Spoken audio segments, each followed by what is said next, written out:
Hello friends and dear student, एक बार फिर से आपका बहुत बहुत स्वागत है। तो आज की इस वीडियो में हम लोग देखेंगे डी फार्मा सेकेंड ईयर का बायोकेमिस्ट्री एंड क्लिनिकल पैथोलॉजी का चैप्टर नंबर 1। तो चलिए शुरू करते हैं। तो सबसे पहले इसका इंट्रोडक्शन देखेंगे हम लोग। एक बात मैं बता दूं, यहाँ पे हम लोग वही पढ़ेंगे जो आपके सिलेबस में है और बहुत शॉर्ट करके मैं पढ़ाने की कोशिश करूँगा, इसलिए कि आपके पास भी टाइम बहुत कम है और बहुत ज़्यादा जब डीपली हम लोग जाते हैं तो भी क्या होता है, समझना थोड़ा मुश्किल हो जाता है। मैं आपका कॉन्सेप्ट सारा क्लियर करूंगा, लेकिन आपको नोट्स जो मैं प्रोवाइड करूंगा, जो आपको पढ़ने के लिए दूंगा, वो बहुत शॉर्ट रहेगा ताकि आप इजीली उसको याद कर सकें और एग्ज़ाम में लिख सकें और आराम से अच्छे मार्क्स ला सकें। तो सबसे पहला क्या, इंट्रोडक्शन टू बायोकेमिस्ट्री। हम लोग इसको मोटा मोटा समझ लेते हैं, फिर हम लोग डिटेल में टेक्स्ट में देखेंगे। तो बायो का मतलब होता है लाइफ या लिविंग। क्या है? बायो का मतलब लिविंग, जैसे लिविंग का मतलब जिंदा, कोई जिंदा चीज़, ठीक। और केमिस्ट्री का मतलब होता है केमिकल रिएक्शन। इसका पूरे को अगर हम लोग मिलाएं तो इसका मतलब ये हो जाता है कि हमारी जो बॉडी है या जो भी लिविंग ऑर्गेनिज्म की बॉडी है, उसके अंदर क्या केमिकल रिएक्शंस चल रहे हैं, उसके अंदर क्या केमिकल रिएक्शन हो रहे हैं, उसी को हम लोग बोलते हैं बायोकेमिस्ट्री। समझ में आया? बायोकेमिस्ट्री का मतलब ये समझ लीजिए कि बायोकेमिस्ट्री एक ऐसी मतलब साइंस है जिसके अंदर हम लोग ये पढ़ते हैं कि किसी भी लिविंग ऑर्गेनिज्म के अंदर कौन सी केमिस्ट्री चल रही है, कौन सा केमिकल रिएक्शन चल रहा है, उसको हम लोग बोलते हैं बायोकेमिस्ट्री। या फिर हम ये कह सकते हैं कि बायोकेमिस्ट्री का मतलब ये है कि to study about biomolecules, to study about biomolecule, यानी बायोमोलिक्यूल के बारे में पढ़ना क्या होता है, बायोकेमिस्ट्री होता है। और बायोमोलिक्यूल्स क्या हैं? तो बायोमोलिक्यूल्स ये कुछ एलिमेंट्स को मिला जब मिलते हैं, बायोमोलिक्यूल्स क्या होते हैं, कुछ एलिमेंट का ग्रुप होते हैं। जैसे कि मान लीजिए कार्बन हो गया, हाइड्रोजन हो गया, ऑक्सीजन हो गया, नाइट्रोजन हो गया। अब जैसे कि बायोमोलिक्यूल का एक एग्जाम्पल आपका, जैसे आपने देखा होगा ग्लूकोज, तो ये क्या है, एक बायोमोलिक्यूल है। ऐसे ही आपने सुना होगा अमाइनो एसिड, तो ये क्या है, बायोमोलिक्यूल है। ऐसे ही आपने सुना होगा फैटी एसिड, तो ये क्या है, बायोमोलिक्यूल है। ऐसे ही आपने सुना होगा न्यूक्लियोटाइड्स, न्यूक्लियोसाइड्स, तो ये सब क्या हैं, बायोमोलिक्यूल हैं, ठीक। अब ये जो बायोमोलिक्यूल बनते हैं तो इनसे बनता है फिर क्या, कॉम्प्लेक्स मॉलिक्यूल्स। क्या बनता है, ये जो छोटे छोटे मैंने बताया, जैसे कि अब बहुत सारे अमाइनो एसिड मिलके क्या बनाते हैं, प्रोटीन बनाते हैं। तो प्रोटीन क्या हो जाता है, ये हो जाता है कॉम्प्लेक्स बायोमोलिक्यूल। तो आपको इस तरीके से पढ़ना, हम लोग इसमें पढ़ेंगे आगे। अब प्रोटीन क्या होता है, बायोमोलिक्यूल में क्या क्या चीज़ मिले होते हैं, उनका स्ट्रक्चर कैसा होता है, ये सारी चीज़ें आप डिटेल से आगे पढ़ने वाले हैं। तो introduction to biochemistry. The word biochemistry is formed by bio and chemistry, ठीक है। अब बायो की मीनिंग क्या है, लिविंग। बायो का मतलब क्या है, लिविंग। और केमिस्ट्री का मतलब क्या है, केमिकल रिएक्शन। केमिस्ट्री का मतलब क्या है, केमिकल रिएक्शन, ठीक है। या तो फिर केमिकल मॉलिक्यूल, या केमिस्ट्री का मतलब क्या है, या तो केमिकल रिएक्शन या क्या फिर है, केमिकल मॉलिक्यूल, ठीक है। केमिकल मॉलिक्यूल, ये मतलब है किसका, केमिस्ट्री का। अब बायो और केमिस्ट्री जब दोनों मिला देंगे हम, बायो प्लस केमिस्ट्री, तो ये क्या हो जाएगा, बायोकेमिस्ट्री। अब बायोकेमिस्ट्री क्या होता है, तो बायोकेमिस्ट्री, अब ये दोनों हम लोगों ने मिला दिया, तो अब हम ये कह सकते हैं कि biochemistry is a branch of science in which we study about chemical reaction, जिसमें हम लोग क्या पढ़ते हैं, केमिकल रिएक्शन के बारे में पढ़ते हैं, या तो फिर बायोमोलिक्यूल के बारे में पढ़ते हैं।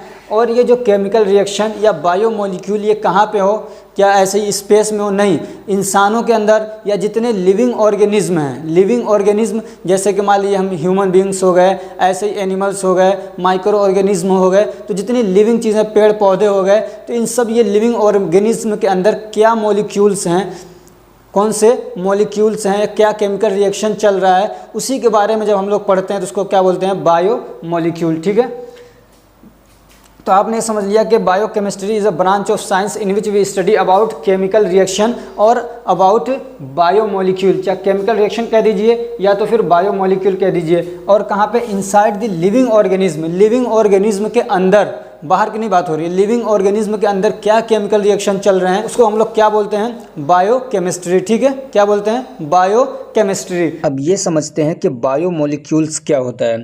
तो the living cell is composed of few elements like carbon, hydrogen, oxygen and nitrogen etcetera are called biomolecules.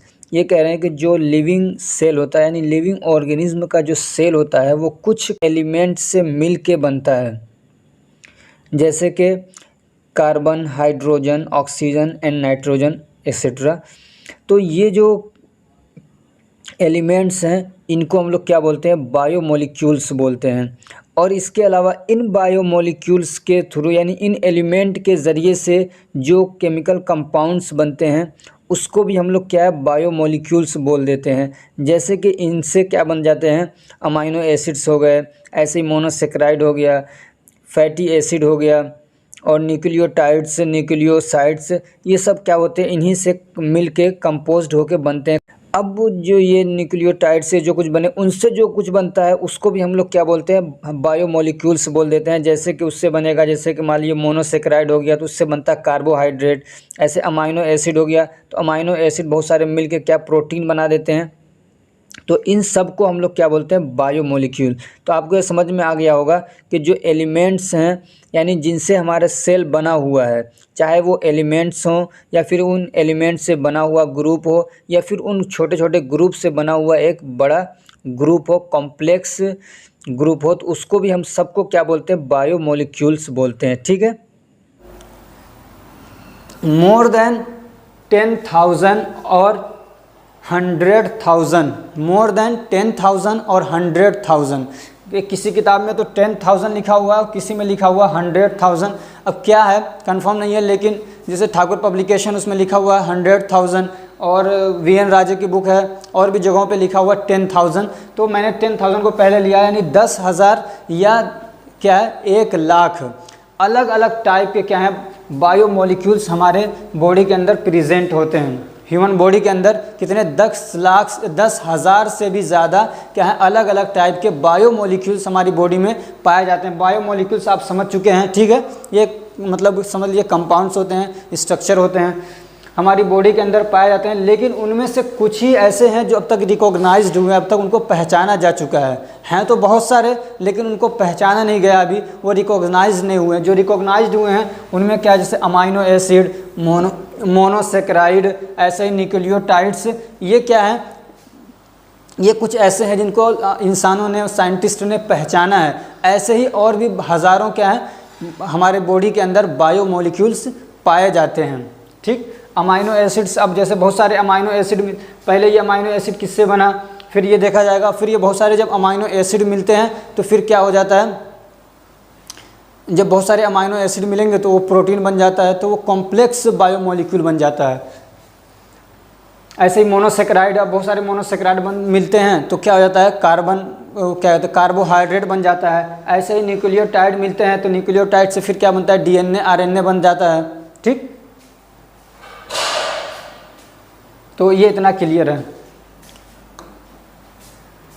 अब इसका एक, इसमें आपके उसमें एक टॉपिक है जो है क्या, scope of biochemistry and pharmacy. Biochemistry का स्कोप क्या है फार्मेसी में, वैसे नहीं इधर उधर जगहों पे नहीं, बल्कि फार्मेसी में इसका क्या स्कोप है, तो चलिए देख लेते हैं। तो सबसे पहला क्या है, ड्रग फॉर्मुलेशन, यानी ये कहाँ कहाँ पे काम आता है, तो दवा बनाने में काम आता है। The biochemistry help in drug formation, कि ये दवा बनाने में क्या होता है, काम आता है। जब हम उसको सारी चीज़ों को, स्ट्रक्चर को, उसके सारी चीज़ों को हम बायोकेमिस्ट्री में पढ़ते हैं, बायोमोलिक्यूल के बारे में, तो वो दवा हमारी बॉडी में जाती है तो कैसे वो काम करेगी। हमें अगर बॉडी के स्ट्रक्चर का नहीं मालूम रहेगा, हमारी बॉडी के मॉलिक्यूल्स के बारे में नहीं पता रहेगा। हाँ, एक बात और हमारी जो ये बॉडी है, हमारी जो ये बॉडी है, ये इन्हीं मॉलिक्यूल से मिलके बनी हुई है। समझ में आ रही बात। अभी हम लोगों ने जो मॉलिक्यूल्स पढ़े हैं, इन्हीं जैसे मॉलिक्यूल से मिलके हमारी बॉडी में बताना है 10,000 से ज़्यादा अलग अलग टाइप के बायोमोलिक्यूल्स हैं। तो उन्हीं बायोमोलिक्यूल से मिलके पूरी बॉडी क्या है, बनी हुई है हमारी। उसमें प्रोटीन है, कार्बोहाइड्रेट्स हैं, प्रोटीन ऐसे बिल्डिंग ब्लॉक्स बनाते हैं, यानी पूरा हमारा स्ट्रक्चर। तो इस टाइप से, ठीक। तो अब ये इसमें क्या होता है, ड्रग का फॉर्मुलेशन होता है। The biochemistry helps in drug formulation. तो जब हम बायोकेमिस्ट्री पढ़ते हैं तो हमको कि उससे ये फ़ायदा होता है कि हमें दवा बनाने में आसानी होती है, कि जैसे हमारी बॉडी के बहुत सारे बायोमोलिक्यूल्स हैं, अगर उसकी ज़रूरत पड़ती है उसे ये सब ड्रग बना के हम लोग क्या करते हैं, दे देते हैं। और भी बहुत सारी तरीके से हम अपने जैसे बॉडी के बायोमोलिक्यूल्स अगर हम समझते हैं कि कैसे कैसे उनका फंक्शन है, कैसा उनका स्ट्रक्चर है, कैसे वो बने हुए हैं, तो उस लिहाज को देखते हुए, चीज़ों को देखते हुए हमारे लिए फिर क्या होता है, ड्रग्स को बनाना आसान होता है। दूसरा क्या है, ड्रग इम्प्रूवमेंट। मान लीजिए कुछ दवाएं बनी हुई हैं जो इतने अच्छे से नहीं काम कर रही हैं, लेकिन बायोकेमिस्ट्री हेल्प करती है कि इस दवा के अंदर अगर ये चेंजिंग कर दिया जाए, उसके स्ट्रक्चर को ऐसे नहीं ऐसे बना दिया जाए दूसरे तरीके से, तो ये दवा और इफेक्टिव हो सकती है। तो इस तरीके से भी बायोकेमिस्ट्री क्या करती है, मतलब हेल्प करती है किसमें, ड्रग को इम्प्रूव करने में। तीसरा क्या है, हाफ लाइफ। कोई दवा है तो उसके हाफ लाइफ को जानना हमारे लिए क्या होता है, बायोकेमिस्ट्री के केमिकल टेस्ट के थ्रू जानना आसान हो जाता है। हाफ लाइफ क्या है कि कोई दवा हमारी बॉडी में जाती है तो कितनी देर तक उसका असर रहता है, समझ में आ रही, कितनी देर तक वो दवा का असर रहेगा। मान लीजिए आपने सर के दर्द की दवा खाई है तो कितने देर तक आपके सर को वो क्या करेगा, दर्द से रोके रखेगा, आपको पेन नहीं होने देगा। तो उसका एक टाइम होता है, ऐसा नहीं कि हमेशा वो दवा असर करती रहती है, एक टाइम होता है। तो जितनी देर तक वो दवा क्या होती है, मेटाबोलाइज नहीं हो जाती है, वही उसका हाफ लाइफ होता है। तो उसका भी हमें पता चलता है, ठीक है। The biochemistry helps to know the half life of drug, ठीक। And biochemistry test is performed to check how long a drug is stable on a given temperature।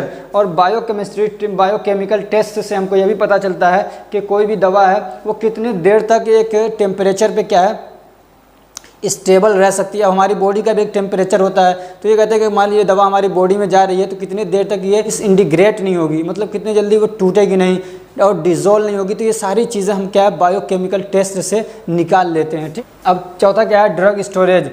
The storage condition required for a drug is estimated by biochemical test। अब ये कह रहे हैं कोई दवा है तो कितने, मतलब उसको क्या कंडीशन चाहिए, क्या रिक्वायरमेंट है उसके टेम्परेचर के लिए, और उसको कहाँ रखा जाए, कैसे रखा जाए, किस कंटेनर के अंदर रखा जाए। तो ये सारी चीज़ें हमको बायोकेमिकल टेस्ट से क्या होती हैं, पता चल जाती हैं।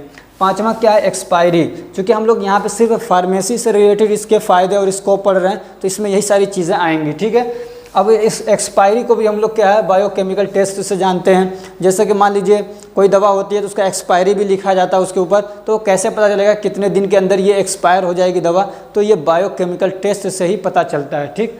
अब एक टॉपिक इसके अंदर, cell and its biochemical organisation. एक तो क्या है, सेल के बारे में आपको थोड़ा बहुत पढ़ना है, जो जानते हैं आप पहले से ही, ह्यूमन एनाटॉमी एंड फिजियोलॉजी में मैंने पढ़ाया भी था उसको इंपॉर्टेंट क्वेश्चन के अंदर, ठीक है। और भी आपने इसको कई तरीक़ों से पढ़ा होगा, लेकिन थोड़ा बहुत आप यहाँ सेल के बारे में जान लीजिए। असल हमको जो पढ़ना है वो क्या है, बायोकेमिकल ऑर्गेनाइजेशन ऑफ सेल, ठीक है।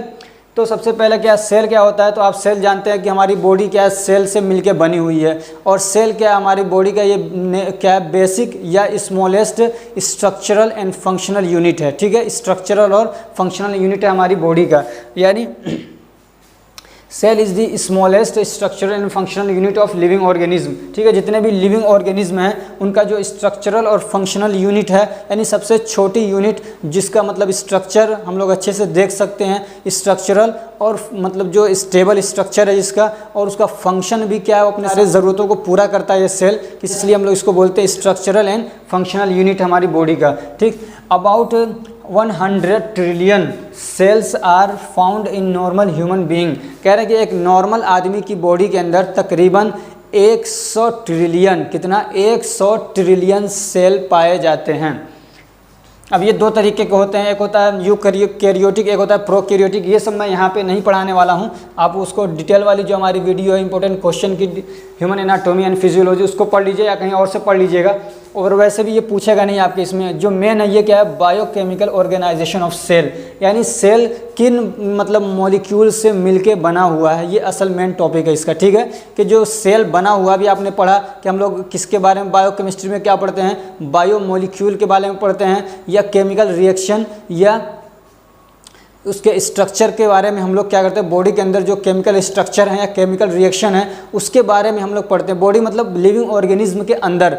तो अब जो सेल है वो भी तो लिविंग ऑर्गेनिज्म का एक हिस्सा है, बल्कि ये क्या है, functional and structural basic unit है।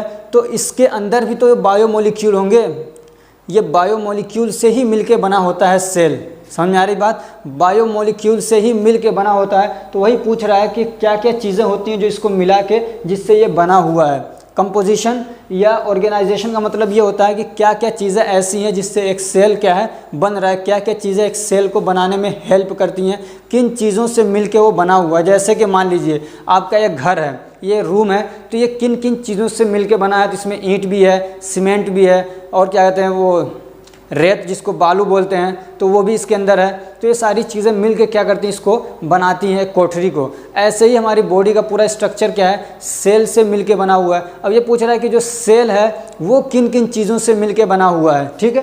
तो यही इसका क्या है, ऑर्गेनाइजेशन है। तो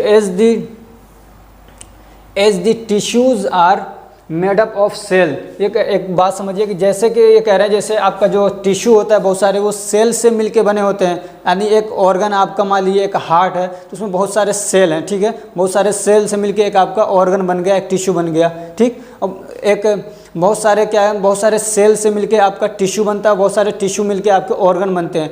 तो अब ये कह रहे हैं कि जो सेल है वो किन चीज़ों से मिलके बनता है। तो ऐसे ही in the same way cells are made up of molecules. ऐसे ही जब बहुत सारे मॉलिक्यूल्स मिलते हैं, बहुत सारे बायो मॉलिक्यूल्स मिलते हैं, तब आप जाके एक क्या होता है, सेल बनता है, ठीक है। जैसे बहुत सारे सेल मिलके टिश्यू बनते हैं, ऐसे ही बहुत सारे जब मॉलिक्यूल्स मिलते हैं तब एक सेल बनता है, ठीक। In other words we can say as cell are building blocks of tissues.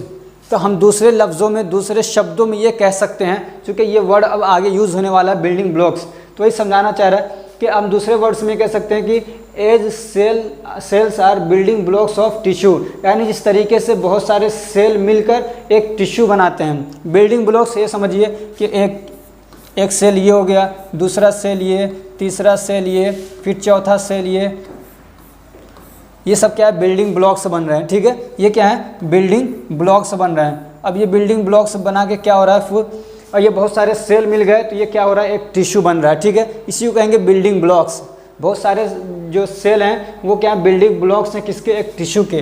तो ये एक टिश्यू है और ये सेल हैं, ये क्या है, बिल्डिंग ब्लॉक्स हैं। यानी जैसे कि एक ईंट, दूसरी ईंट, तीसरी ईंट, तो बहुत सारी जो ईंट्स हैं, ये एक रूम को, एक घर को बनाने के लिए जो ईंट्स हैं वो कहेंगे हम लोग कि ईंट जो हैं वो क्या है, बिल्डिंग ब्लॉक्स हैं एक रूम के लिए। ऐसे ही बहुत सारे सेल जो होते हैं ये बिल्डिंग ब्लॉक्स होते हैं, किसके लिए, टिश्यू के लिए। अब यहाँ पे जो हमको असल समझना होगा कि biomolecules are building blocks of cell. अब जो बायोमोलिक्यूल्स होते हैं वो क्या होते हैं, वो बिल्डिंग ब्लॉक्स होते हैं, किसके, सेल के। यानी अब मान लीजिए ये एक सेल है, तो ये सब क्या है, अब बायोमोलिक्यूल्स हैं जो ये मिल के क्या हो रहा है, सेल बन रहा है, ठीक है। बात हो सकता है कि समझ में आ गई हो आपके, कि जैसे कि बहुत सारे सेल मिलके क्या बनाते हैं, टिश्यू बनाते हैं, उसको हम लोग क्या बोलते हैं कि cells are building blocks of tissue. ऐसे ही बहुत सारे बायोमोलिक्यूल्स मिलके एक सेल बनाते हैं, तो हम कहेंगे biomolecules are building blocks of cell, ठीक। अब बायोमोलिक्यूल्स क्या हैं, अभी पीछे मैंने बताया कि biomolecules are those elements which make different type of chemical compounds and structure. Biomolecules वो एलिमेंट्स होते हैं जो आपस में मिल के बहुत अलग अलग तरह के क्या बनाते हैं, केमिकल कंपाउंड्स या स्ट्रक्चर बनाते हैं। वो केमिकल कंपाउंड और स्ट्रक्चर आगे आप पढ़ने वाले हैं। अभी जब कार्बोहाइड्रेट चैप्टर नंबर 2 शुरू होगा तो आप थक जाएंगे अलग अलग स्ट्रक्चर और उसके कंपाउंड्स देख के, ठीक है। तो इसलिए अभी यहाँ पे जल्दबाजी मत करिए कि कैसा होता है स्ट्रक्चर, अभी आने वाला है। अब ये कि 1000, 10,000 या क्या कहते हैं 1 लाख, 10,000 या 1 लाख बायोमोलिक्यूल्स क्या होते हैं हमारी ह्यूमन बॉडी के अंदर प्रेजेंट होते हैं। उनमें से बहुत सारे ऐसे हैं जिनको रिकॉग्नाइज्ड नहीं किया गया, बहुत सारे क्या हैं उसमें से बहुत थोड़े से भी रिकॉग्नाइज्ड हुए हैं, जैसे जिनके बारे में हम लोगों ने जाना है। तो जैसे कि मान लिया अमाइनो एसिड हो गए, क्या कहते हैं मोनोसेक्राइड्स हो गए, तो ये हम लोगों ने रिकॉग्नाइज्ड कर लिया है।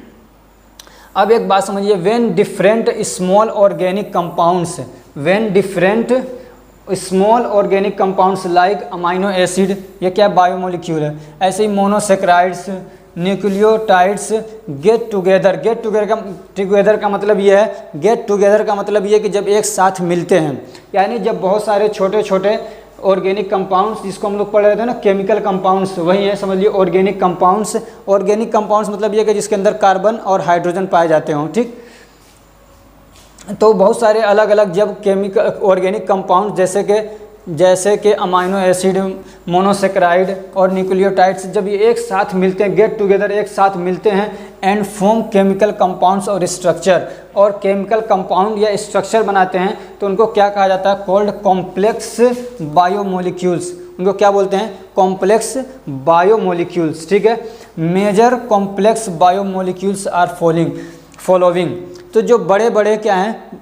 बड़े बड़े कॉम्प्लेक्स बायोमोलिक्यूल हैं, जो बड़े बड़े कॉम्प्लेक्स बायोमोलिक्यूल हैं वो क्या हैं? ये हैं कार्बोहाइड्रेट्स हो गए, जिनको मतलब हम लोगों ने रिकॉग्नाइज्ड कर लिया है। ऐसे ही प्रोटीन हो गया, लिपिड्स हो गए, न्यूक्लिक एसिड हो गए। ठीक, और भी बहुत सारे हैं, लेकिन ये हम लोगों ने रिकॉग्नाइज्ड किया है, इनके काम को समझा है, और ये कैसे बनते हैं, कैसे टूटते हैं, क्या इनके अंदर केमिकल स्ट्रक्चर होता है, कौन से इनके अंदर एलिमेंट्स से जुड़े हुए हैं, किधर जुड़े हुए हैं, कितने जुड़े हुए हैं, ये सारी चीज़ें हम लोग इनके जान चुके हैं, पढ़ चुके हैं। तो इन्हीं के बारे में हम लोग इस चैप्टर, इस समझिए पूरे सब्जेक्ट के अंदर आप इन्हीं चीज़ों के बारे में पढ़ेंगे, जैसे carbohydrate, protein, lipid, nucleic acid, अब इसमें डीएनए, आरएनए, फिर एंजाइम्स, इन्हीं सब चीज़ों के बारे में पढ़ेंगे। बहुत आसान है, 1 से 2 महीने में आप इसको अच्छे से कवर कर सकते हैं, थोड़ा सा स्ट्रक्चर पर अगर आप ध्यान दें तो, और कुछ नहीं है। मॉलिक्यूल्स हैं, इनके बारे में हम लोग थोड़ा थोड़ा देख लेते हैं। पूछा है ना कि जो सेल का जो ऑर्गेनाइजेशन कैसे हुआ है, कैसे उसको बना है, कौन कौन से वो मिलके मतलब बायोमोलिक्यूल्स से मिलके उसको बनाए हैं। तो ये कुछ मेजर बायोमोलिक्यूल्स हैं या कॉम्प्लेक्स बायोमोलिक्यूल्स हैं जिनसे मिलके एक सेल बनता है। ठीक है,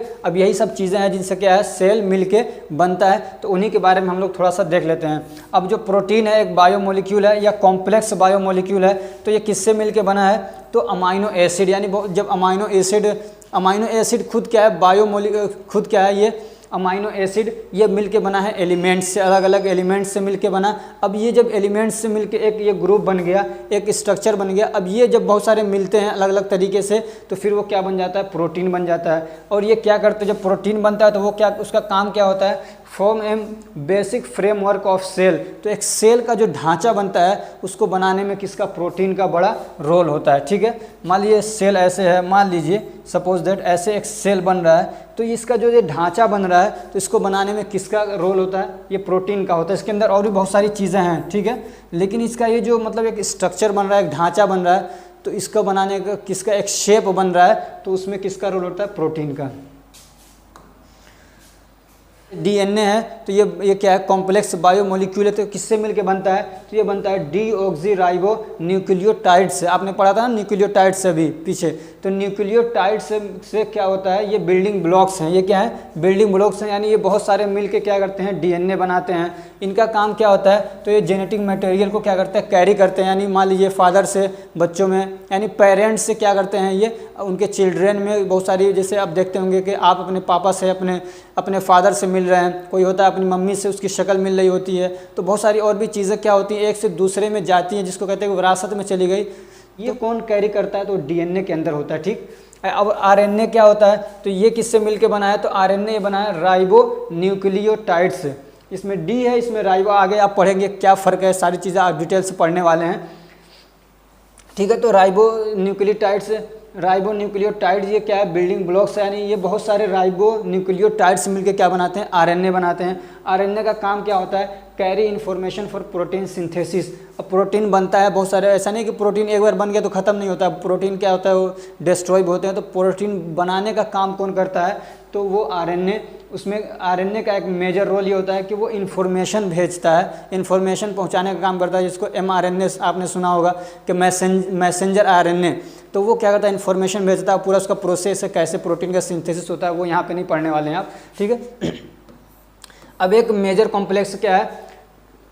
कार्बोहाइड्रेट है। तो ये किससे मिलके बना है? मोनोसेक्राइड से। आप परेशान न होइए कि मोनोसेक्राइड क्या है, ये सब क्या आगे आने वाला है, इसका स्ट्रक्चर भी आप देखने वाले डिटेल से। ठीक है, अभी पहला जो चैप्टर है वो कार्बोहाइड्रेट के बारे में ही है, मोनोसेक्राइड। ठीक है, तो ये क्या करता है? It is stored in the form of glycogen. तो ये जो मतलब कार्बोहाइड्रेट है, ये ग्लाइकोजन के फॉर्म में हमारी बॉडी के अंदर क्या होता है? जमा रहता है, स्टोर रहता है। और जब कोई ज़रूरत पड़ती है, अर्जेंट ज़रूरत पड़ती है, तो फ़ौरन ये क्या होता है? ग्लाइकोजन से ग्लूकोज में बदल जाता है और फिर एनर्जी प्रोवाइड करता है हमारे सेल को। फिर सेल से पूरी बॉडी को एनर्जी मिलती है। मान लीजिए कोई दौड़ रहा है, क्या दौड़ रहा है, मैं पढ़ा रहा हूँ अभी, तो मुझे एनर्जी की ज़्यादा ज़रूरत है। तो ये जो तुरंत एनर्जी हमको चाहिए, ये कौन देता है? ये देता है हमको ये कार्बोहाइड्रेट से मिलता है, ठीक है। कार्बोहाइड्रेट हमारी लीवर में जाती है, लीवर क्या करता है उसको चेंज कर देता है ग्लाइकोजन में और उसको स्टोर करके रख लेता है। अब जब ज़रूरत पड़ती है उसको अर्जेंट, उसी को बोला शॉर्ट टर्म, ठीक है। ये क्या करता है, शॉर्ट टर्म एनर्जी रिक्वायरमेंट को फुलफिल करता है, यानी हमको अभी अर्जेंट ज़रूरत है, शॉर्ट टर्म के लिए तुरंत अभी ज़रूरत है, तो ये क्या करता है, हम फ़ौरन ग्लाइकोजन ग्लूकोज में बदल के फिर हमको एनर्जी प्रोवाइड करता है। और ऐसे ही लिपिड्स क्या है, ये भी एक क्या है, बायोमोलिक्यूल, क्या कहते हैं, एक कॉम्प्लेक्स बायोमोलिक्यूल है। ये किससे मिलके बना है, या तो फैटी एसिड से या ग्लिसरॉल से, ठीक है। फैटी एसिड क्या है, ये बिल्डिंग ब्लॉक्स है किसका, लिपिड्स का। अब ये क्या है, it is second major source of energy. सबसे ज़्यादा एनर्जी हमको किससे मिलती है, कार्बोहाइड्रेट से, मतलब ज़्यादा एनर्जी का हमारा बड़ा सोर्स क्या है, कार्बोहाइड्रेट्स है। उसके बाद दूसरा जो second major source of energy है वो क्या है, लिपिड है, ठीक, क्या है, लिपिड। लेकिन ये क्या है, ये फुलफिल करता हमारे लॉन्ग टर्म रिक्वायरमेंट को, लॉन्ग टर्म रिक्वायरमेंट को हमारे क्या करता है, ये फुलफिल करता है। किसको, लॉन्ग टर्म रिक्वायरमेंट को। लॉन्ग टर्म रिक्वायरमेंट क्या है कि मान लीजिए 5 दिन तक आपको खाना नहीं मिला मरेंगे नहीं, आप पानी पी रहे हैं, मान लीजिए खाना नहीं मिल रहा है, तो एनर्जी का सोर्स आपको नहीं मिल रहा है। अब जो कार्बोहाइड्रेट आपके पास था, ग्लूकोज था, जो ग्लाइकोजन, वो स्टोर जो था वो ख़त्म हो गया, तो शॉर्ट टर्म में वो ख़त्म हो रहा है।